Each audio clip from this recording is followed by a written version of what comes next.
So not even a speculation, a huge new tier storyline came out with about 10 different bits of dialogue, expansion of the Paladin order that seems to be hegemonizing the Paladins into one thing, and very likely making all the Paladins available for all the races. As the NPCs say, soon Paladins all over Azeroth will join our order. Even more importantly, Tyr was actually resurrected. He talks about his relationship with the Titans. He may be a good guy, he may rebel against them together with us, and Elisande also seems to be alive as we go into Nightsholde. So is Blizzard really going to give us Night Elven, Orcish, Undead Paladins and all the other races that don't have them soon? What is this new questline and what have we discovered so far?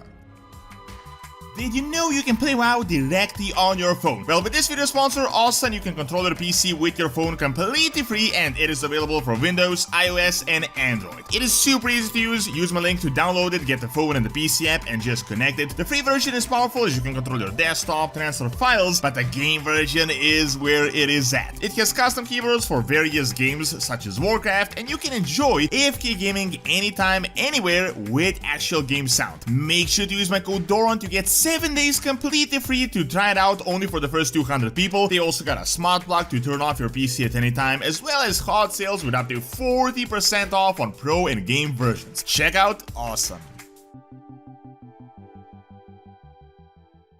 So none of this race class restriction stuff is big news if you have been following what has been going on the past year or so, as on multiple occasions Blizzard has confirmed they plan to remove all the race class restrictions, and at some point in time they just want to make all the classes available for all the races, which is going to happen a few years down the line. Now the problem is how it is done, as realistically it can be done with a lot of world building, a lot of new story development, a lot of new characters and lore, or it can be rushed and just bunched together with one questline, which kinda seems to be the case with this Paladin one if it really ends up the way it is hinted at right now. So to give you context on what is going on, what is all this new info, there is a major, and I mean major, story development with Tyr in 10.2, as we are now reaching the end of the questline, or at least the major finale of the questline. As you may know, we've been working on rebuilding Tyr, getting his memories and everything since the start of Dragonflight, and now it has actually happened. We have legit resurrected Tyr. Many speculations were going on whether he would immediately turn on us, whether he would help us, or whether he would be a good guy, and at the moment it isn't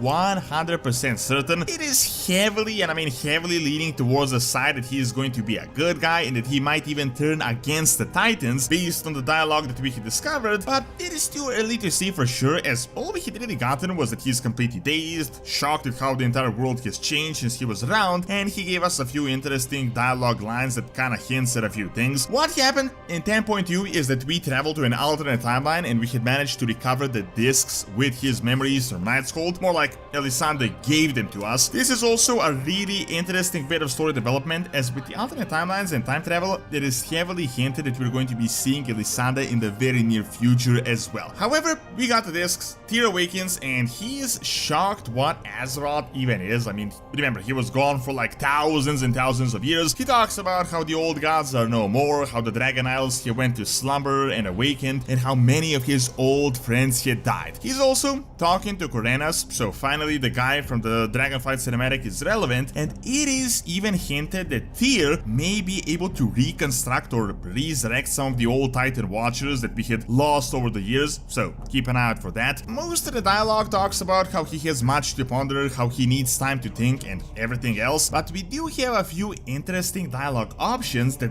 give us big hints for the future. You can, of course, ask him about the Black Empire and the ancient battles, but most importantly, you can ask him about the Titans and his relationship to the Titans. Now, keep in mind, he could definitely be lying here. I mean, we've obviously caught Titan Keepers lying on more than a few occasions, so they're obviously not guaranteed to tell the truth. However, what is new lore and interesting is that he isn't exactly as in on the Titan plan as we had previously thought, meaning he isn't as close to the Titan Pantheon as we had previously believed. He, as a Titan being, says how they're genius and ever-knowing and all that, but he also says that he, as a keeper, doesn't really know what their end goal is. He can't really comprehend what they're truly planning, and that they may be hiding something from him as well. Although, he does say that he will serve them always. Tyr is with us right now, talking with us. We got all these dialogue options. Everyone assumes that he is now a good guy and that because he didn't immediately attack us and that we will work with him forever. Realistically,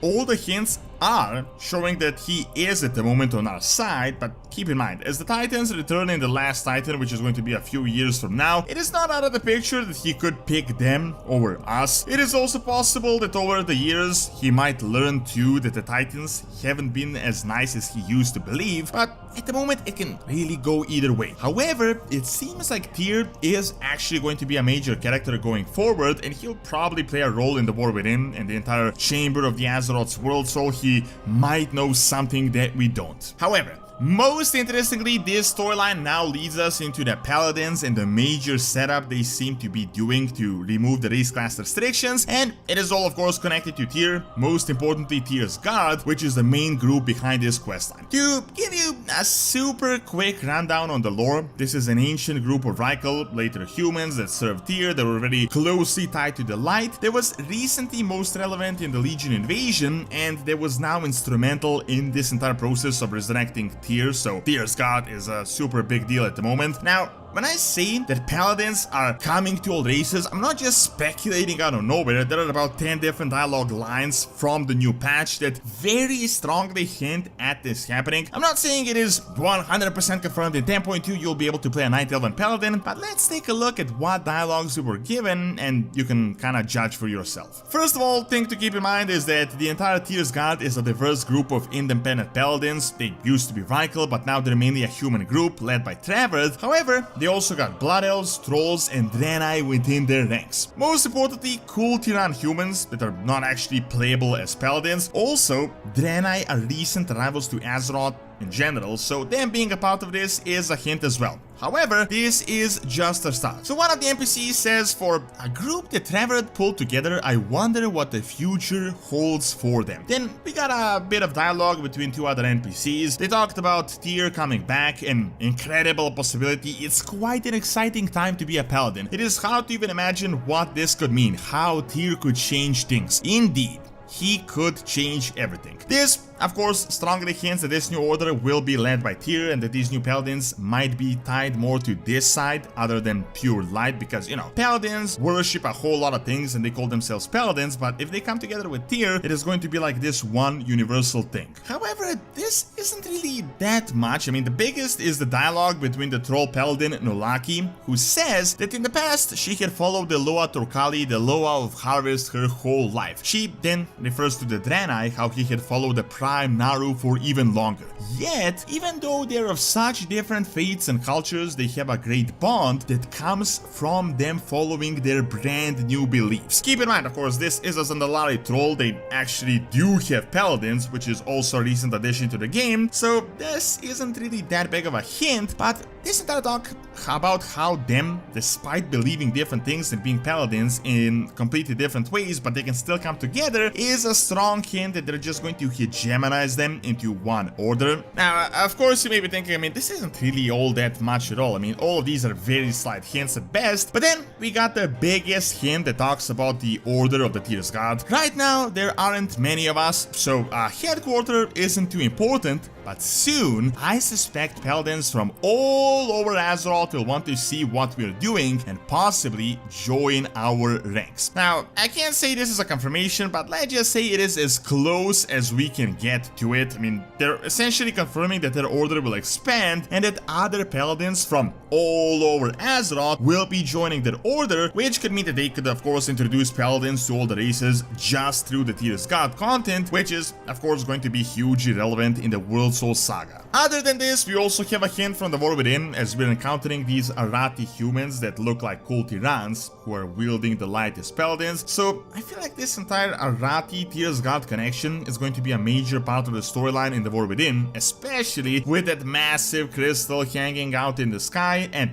keep in mind, the Arati came from the same place as the original Tyr's God, plus Tyr could also be a connection between the light invasion that is going to help us against the Void in WoW Midnight. However, personally, I can't say this is all that great. I mean, I'm not opposed to Paladins being playable for all the races, but if this is really the way it happens, I don't think it is really that great of an idea. I mean, I really feel like this is a lazy way to do it. The best they could do is more world building, more storytelling, plus potentially combining it with this order as well. But if Orc Paladins, for example, come just because they joined the Tyr's God, I can't really say that is really that great storytelling. I would personally like to see more development to Orcish culture, for example. Now, of course, when it comes to the Paladin races, the new potential Paladin races, some don't really need all that much development. I mean, for example, the Cool Tyrants, I'm honestly surprised they can be Paladins anyway. However, for the others, it may be a bit more tricky. Most important, the Orcs. I mean, in the past, the Paladins were literally created because the priests were too weak against the Orcs, so the human Paladins were used to fight the Orcs. However,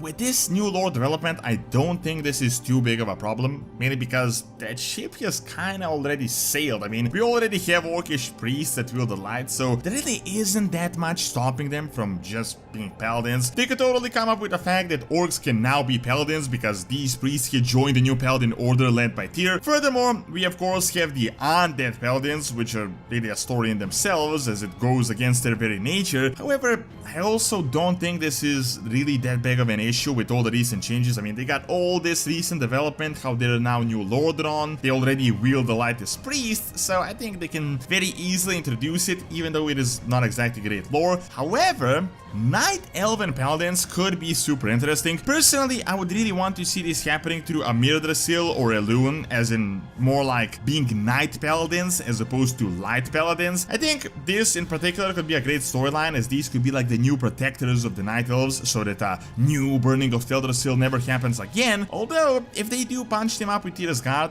I feel like they're just going to miss a lot of potentially great storytelling. It is of course too early to say anything for sure, but based on this recent questline, you can expect Tyr to be a major character in the entire World Soul Saga, and I think we should be following him closely.